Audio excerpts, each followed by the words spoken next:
Alright, we're starting. Welcome to episode 4 of... Nobody Wants to Hear. Did you really look at the piece of paper for the show name? Maybe. That proves the name of the show. Intro. I still haven't made an After Effects intro for this show. I ain't going to either, I don't think. Why would you? Because I'm lazy. Alright, so we had an uneventful week. We went antique shopping at the White Owl. I was fun. Hannah didn't buy anything for once. I did. I didn't mean I didn't see something I didn't like, but I didn't buy it. She saw me, but she can't buy me. I cost too much. You weren't for sale. Anyway, so hopefully we'll quick shot got a timer here because I apparently rambled too much, and we only got 30 minutes worth of film because DSLR is going to film for 30 minutes, and we wasted 30 seconds of me trying to come over here and sit down. So anyway, first topic, Gateway Cup Series. What did you think? Gateway. Well, what? Oh yeah. See, it's worldwide. It is only Tuesday, but it's been a long week. It doesn't feel like it's only been 2 days since Sunday. I know. It was good. Different. Yeah. I mean, it was alright. All my drivers were out early, so they're kind of like, ugh. Well, I don't talk about too much about the race because it's like a race recap show. But one thing that was funny was Chastain making enemies with pretty much the whole field. Elliott, Hamlin, and then today at work, apparently he ran into the 22 and a few other drivers too. Oh, really? I didn't know that either.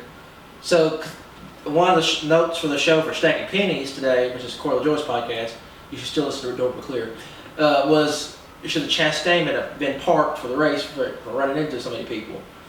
I don't think he should have been parked. If I don't necessarily believe his apology at the end of the race that it was insincere. Well, no, I don't believe his apology at the end of the race that he made mistakes. I really do think he is an aggressive driver. If he's not, his track history of wrecking at Almadenga at Coda and just the 3-wide move at Talladega where he almost wrecked the whole field. I don't think they should have parked him because they all do it.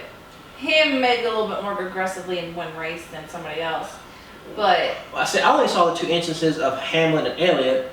Even then, they literally could have been driving mistakes, but at the same time, he's one of those drivers who make a mistake and not care. Like it's like somebody hurt your feelings and say, "Well, I don't care. I'm sorry, but not really." But I thought Hamlin should have been parked more than anything. Hamlin chased him around for laps and laps and laps and laps and laps. that went on a little too long. He ran him down to the grass. Then on a restart, held him up. Then Elliott, after retaliation, punted Chastain, and Hamlin got him. So it was basically a tag team move. Anything Hamlin should have been parked.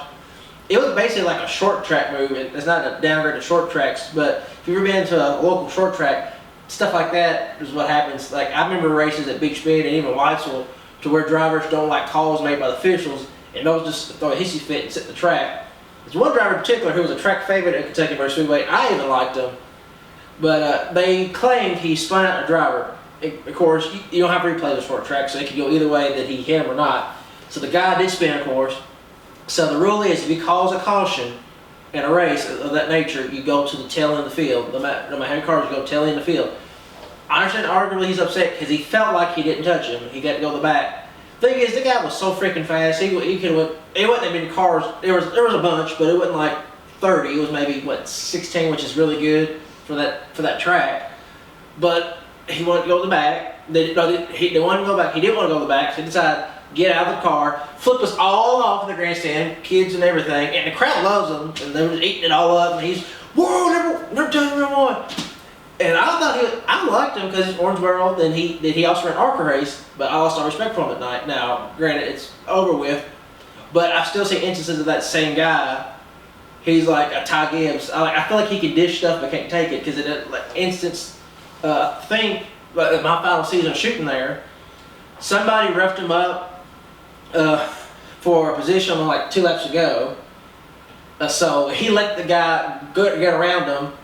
He drove in the last corner, ran into the guy. The guy spun around through the 360, made the corner, and finished the race. And what was that his name? The other guy goes into the wall. So some people may know what I'm talking about. The guy can drive because I hate when he wins, just because of his attitude. Sometimes when some stuff he said to other drivers when he's that big. I don't even know who you're talking about. Well, I don't want you to say his name out loud. I'll tell you after we get done. Do I know him? Probably not. I don't know if he's ever raced when you were there. Been there. Yes. Yeah, he finished second to Logan Norman that night. The first night. I wouldn't know then. Exactly. Logan about threw that race away, and I was like, Logan, please don't. Anyway, so I'm sure the guy could drive, but his attitude, it's kind of like Ty Gibbs, like right next one here. Like Jesse Wuju, I honestly thought Jesse Wuju had wrecked Ty Gibbs on purpose on the caution, but the mistake on his part, and of course Ty Gibbs and Noah Gregson. It was raining. I mean, you know, even that, when it rains, it gets slick. But Ty Gibbs is kind of like, the guy's a heck of a driver, kid, whatever you want to call him. But attitude means everything. Especially nowadays, like, the reason I don't like Logano, the guy can drive again, but he made comments about it with Byron to where he made it seem like Byron was the bully, and Logano was saying, I'm going to stick up for myself and come back even bigger. When Byron, his move, yes, could sound aggressive, dirty, however, Logano had a chance to win the race, but Logano just bull hammers him in the rear end, and then Byron has no chance for a win. Now, granted, I can't remember if he finished or not, and I understand Logano's trying to make a point in that, but the move, okay, I don't like it, but it's all how you do something. It's like if I were to push Hannah, the national thing, I apologize, I'm sorry, or it's like, oh, she deserved it. Next time I'm gonna do it harder. It's like, yeah, that would be you. Well, no, but I'm saying, I'm kidding. But I'm saying though, it's different though when you, but anyway, next. All right, so then also at work, this is gonna be on the controversial side. So we get this AM coffee email every week, and it gives us, or every day, it'll tell us some articles. But I don't know if you're doing that. Just that's for headlines. I guess I'm not sure it was the anniversary of them doing it, or just around the same time frame. I think it was a Forbes article talking about when NASCAR banned the Confederate flag. So I'm from the South, and I went to, as some people call it, for lack of a better term, more of a country school. So I was around some, we'll say, some things of that. I won't say that nature, that sounds bad, but I was around some things, I guess, that most people probably like, kind of, but so. Southern leaning stuff. Yeah, so that's the best way to put it. So the article, I didn't read the article because you had to pay for it, and I wasn't going to pay to read the article. Anyway, but I think they were trying to argue the fact of how there was a positive impact on NASCAR with them banning the flag. And so this is, of course, I have my views on this on the flag itself is, like me and her discussed it, like they just took out the Jefferson Davis statue in Kentucky. See, stuff like that, for me personally, even as somebody who is a minority, that never bothers me. It's not mean that doesn't mean I'm ignorant to what history has or hasn't not happened, or what history's been said, blah blah blah. But for me, it's like, it's history, it's stuff that has happened, and it's stuff that I can't hold against her as a white person. And the same thing, something that a black person may have done, she can't hold against me. We're two different people. We're different from those people.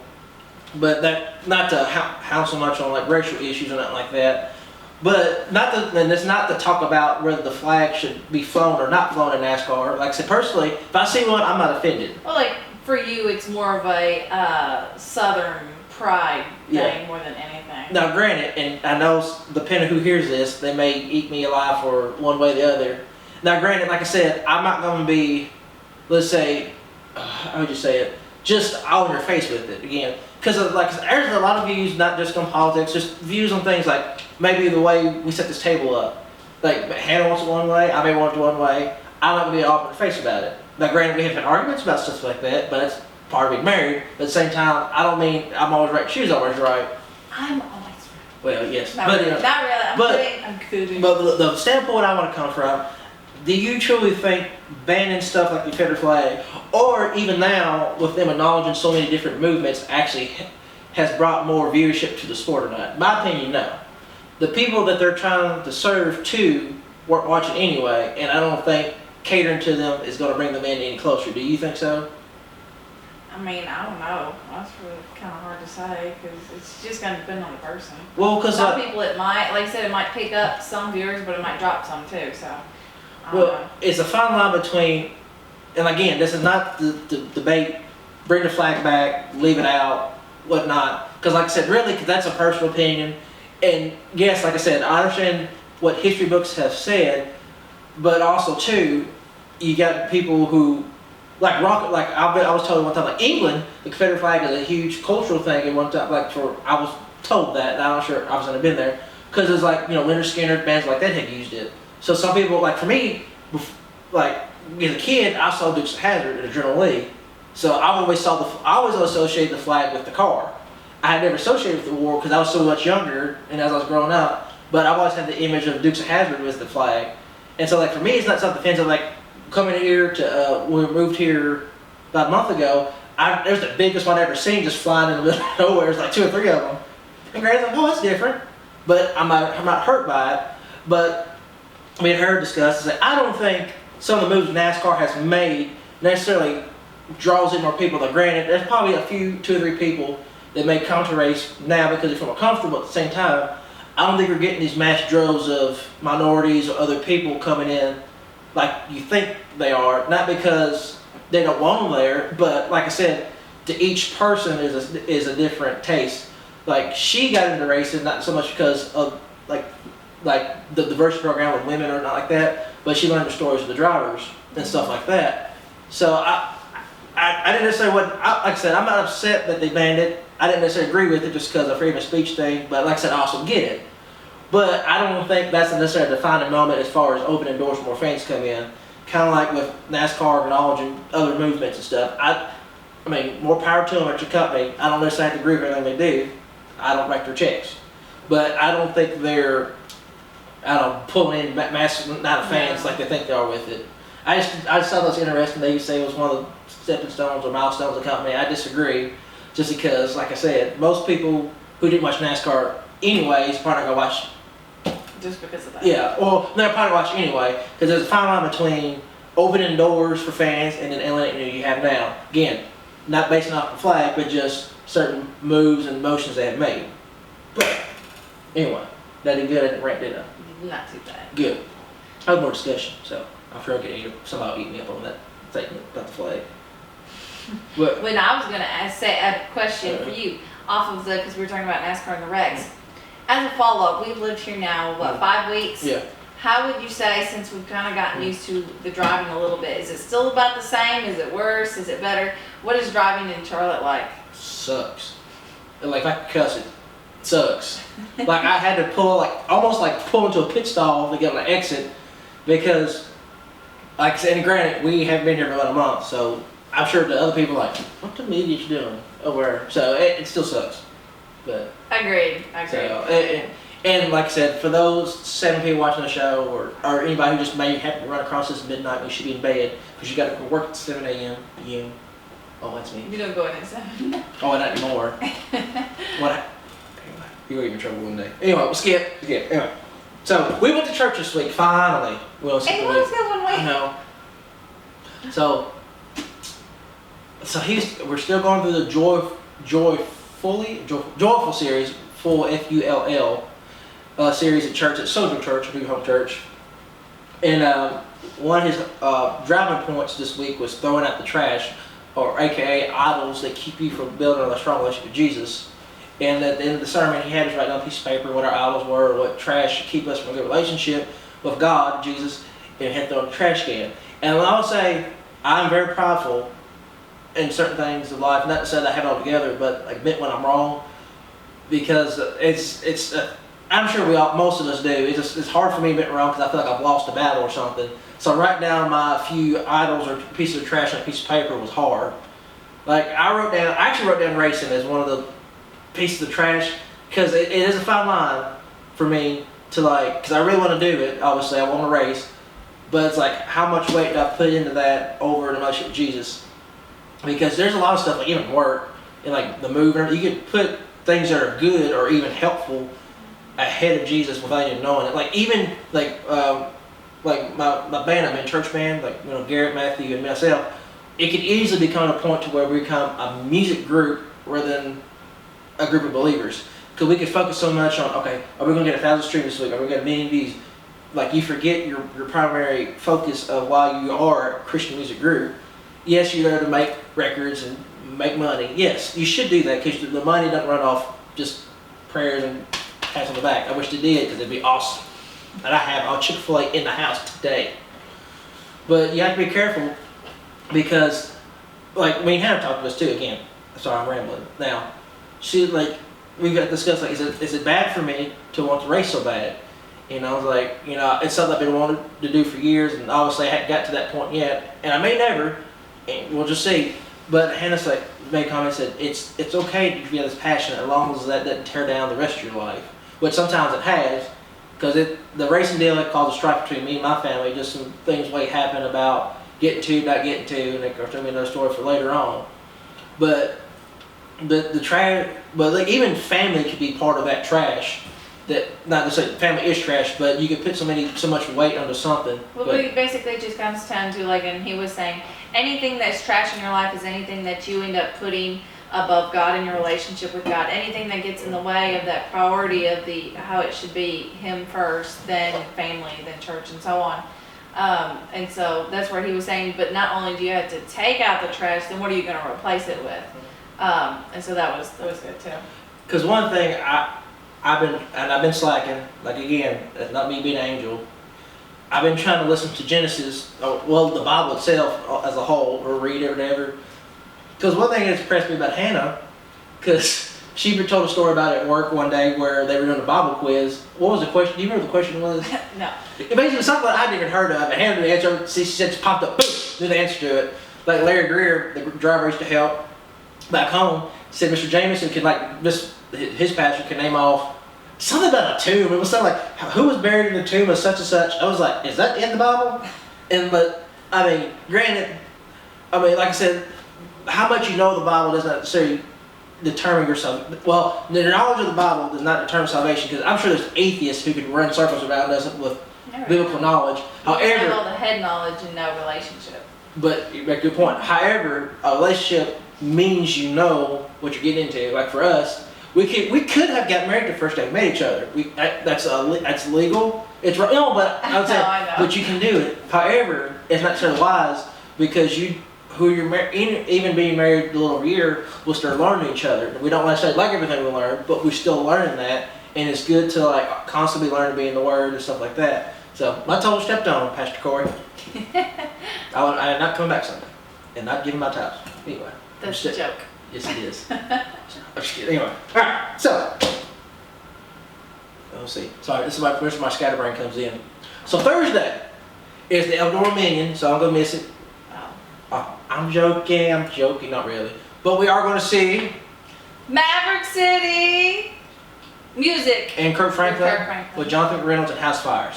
So I've seen Kirk Franklin when I was a kid, but he only got to do one song before it stormed, because all the choirs before him could not shut up because they decided to do a praise break for 12 hours for each song. I don't care. I don't remember what. I just remember all these people just and Kirk Franklin had to come out and do his little jig, and then it stormed. I love Maverick City though, so I am so excited for this. We are going to do Gyra for at least 25 minutes, I hope. 26 you got to do. So, just a little time clock, just a little break up the show here. What is your favorite worship song and why? Ooh. Wrong answer. It changes depending on what season. Okay, right now. Boom. Right now. Still my favorite right now is probably Battles by Jordan Smith. Well, right now, what's your favorite song right now? Battles by Jordan Smith. But why? Why? Because it's just a really good song that's encouraging, and it reminds me that God's always fighting for you. He's always got your battles. My always go-to would probably be Reckless Love. Even if it's not like my favorite song in the moment, it's a song that I always want to carry a lot of weight for me. You said right now. Right now, Reckless Love, because I came up again. Okay. Granted, again, another controversial topic. Some people don't agree with the language of all the overwhelming reckless love of God. I understand. However, it's his interpretation of God's love for him. Like I said, and when you write music, or when you do anything, it's not always for everybody. Like this show here, granted, like I said, we had 8 viewers last week. So this show was not for everybody. I mean, I'm serious. Well, like you said, everything you do is not for everybody. However, that song to me relates, especially when you have a pity party or something, you feel no worth. Like the song says, when I felt no worth, you paid it all for me. But it's like, it's like Jesus leaving the 99, well, he did leave the 99 for us, to save the one, because it's like when a shepherd loses his sheep, he'll leave the whole group to find the one. And he celebrates when he finds the one. So I love that song just because it gives everybody biblical worth, about dying on a cross, forgiveness for our sins, and rose in the third day. But that's one of my favorite. It always will be my worship song. It has some good drums in it. Derek Klein even agrees with me on that part. So anyway, alright. So this weekend we were going to Carolina Speedway in Gastonia for I think limited late models. However, we decided to wait and go to Cherokee next Thursday for the Lucas Oil late models. I know Brandon Shepard will be there. Tentatively, it's my first week of work. So don't mess it up for me. But anyway, however, wait a minute, hold on a second. But anyway, if not, we'll probably go to Millbridge next Saturday anyway. Right? Alright. So anyway, and this Saturday for work, for NASCAR work, I'm going to Hickory Speedway to shoot something with Dale Jr. is going to be there. It's the Jack Ingram 111. So Jack Ingram, I don't know much about him because like I said, my NASCAR knowledge didn't go that far back. But he raced a lot of Hickory. He's a historical NASCAR figure. So June 11th, Jack Ingram drove the 11 car. They're doing 111 laps in the late models. And Dale Jr. is going to be one of the special guests on autographs. And I may send Hannah, oh, actually, you do need to come to Hickory so you get some autographs for me. Yep, I'll do it. All right. Do Anyway. you have some Dale Jr. cars? Yeah. Oh, yeah, a million. No. Oh, wait, no, it's Jeff Gordon, you got a million. Yes, there you go. There you go. So we're going to see Dale Jr. at Hickory. He's not racing, but he will back with parents. Hopefully, it'll be a good field of cars. And also, maybe see Jurassic World. Jurassic World, yes, possibly. Or Park, whatever it is. Probably see it someday. Jurassic World. Park? World. I need to catch up with the others. I've not seen any of them. Yeah. So, but and last bit of news, 2 pieces of news. We do have more news? Oh, it's the same news as last week. Oh. What'd you do? I have a solo single coming out July the 1st. Oh, well, here it goes. There it is. I skipped last episode. Yeah, Rhonda missed it. Anyway, you put shout out Vivian too. Shout out Vivian this week. All right, that's enough. Our other faithful viewer. We love you, Vivian. I heard it's getting big. Anyway, so we're opening for. Go back. My solo single, The Father Speaks, comes out July 1st at midnight. So, no, actually, that's right, midnight. So, 12 a.m. July 1st. Obviously. Do you go to 11:59 p.m.? So 12 a.m. time. You been asleep? Yeah, I won't Shame. listen to it till the next morning. Shame. You don't love me. Anyway, Jesus will be listening. Anyway, so my solo single comes out July 1st on all major streaming platforms. Once I forgot what I was saying there. My first solo single. Hopefully not my last. It'll probably be one that's free to over-release. Because I don't really like half the music I write. But there's one song on the Church Band album that I hated when I wrote it. I wrote it like in 10 minutes working at the Mazax. I read the lyrics and I said, yeah, I don't like it, but I like it a little bit. But it's actually the theme song for the show. So anyway, I like it more now than I did then. Anyway, secondly, the Church Band, Matthew Adams, Yim Sanlaeid, and Garrett Darren are opening for Kane in Glasgow, Kentucky, June the 24th at 6 p.m. on the Glasgow Public Square. It's a free concert. Be there and worship. You forgot to mention Hannah Stanley, biggest fan. Jesus, I'm the biggest fan. But anyway, we'll be opening for Kane. We're still working on a set list, but I can tell you, you're going to like it. Because we're going to worship Jesus. You'll love it. Yes. You'll want some more of it. I like it. I love it. That's not a Christian song. I want some more of it. That's one of them heathen secular songs.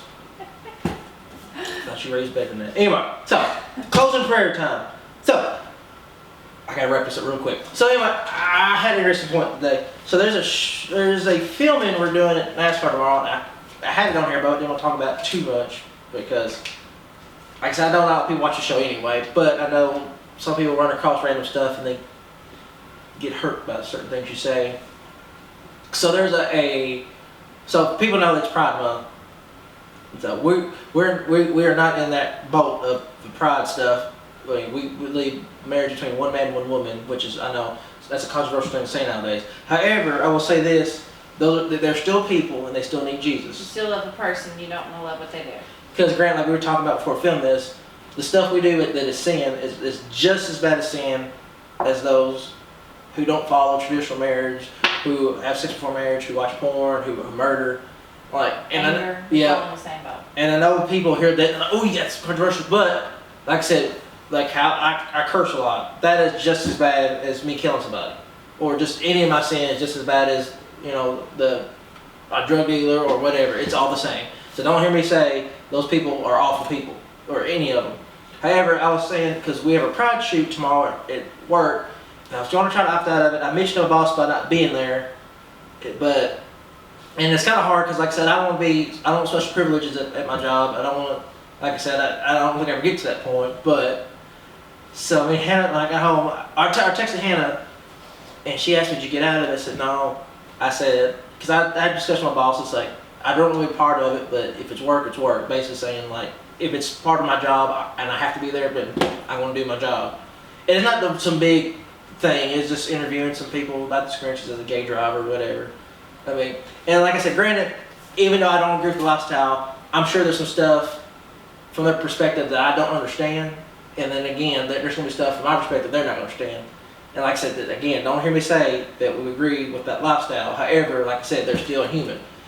So Hannah asked me about it. I said, the way I looked at it, I said, I can be Jesus in that moment, but they still need Jesus like we do.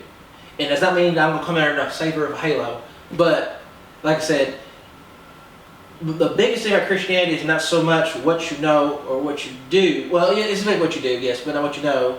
But it's about how you reflect who you say you follow.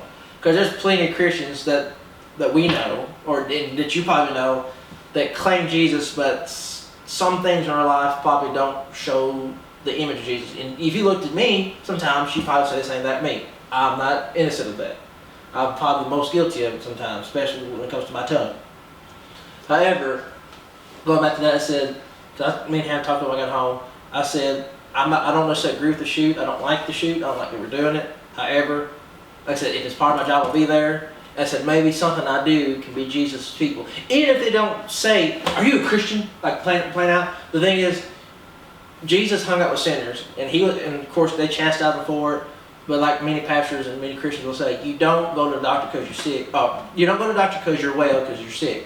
Even if you get a checkup, I know, you get checkup stuff, but usually there's something always you can do better. And like I said, we don't follow Jesus because we're perfect. We follow Jesus because we need a Savior. And so I'm not excited about a pride shoot. I admit that. However, I'm going to treat that person or those people with the same respect as I would treat my wife or my mom or my pastor, because that's what Jesus would do. Granted, like I said, Jesus would call out sin and stuff, but like I said, my job to them is not to judge them. Like if questions are asked, then yes, I'll be honest with them, but I can do it with respect. And I understand, like, again, there's some things about their life I may not understand, and vice versa. But I have to close because we're about to run out of film.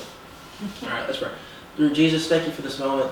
Thank you for this silly little podcast, and thankful that I got a minute and a half left to pray. And so we just pray for anybody listening that we were able to brighten their day up, open eyes to things, or just let them have fun. And I'm just thankful that we're able to do stuff like this. And Lord, forgive us for all false short of glory. Bless this week. And bless anyone that's in earshot, and let them come to know you, not because of anything that we do, but everything that you do. In Jesus' name we pray. Amen. Outro.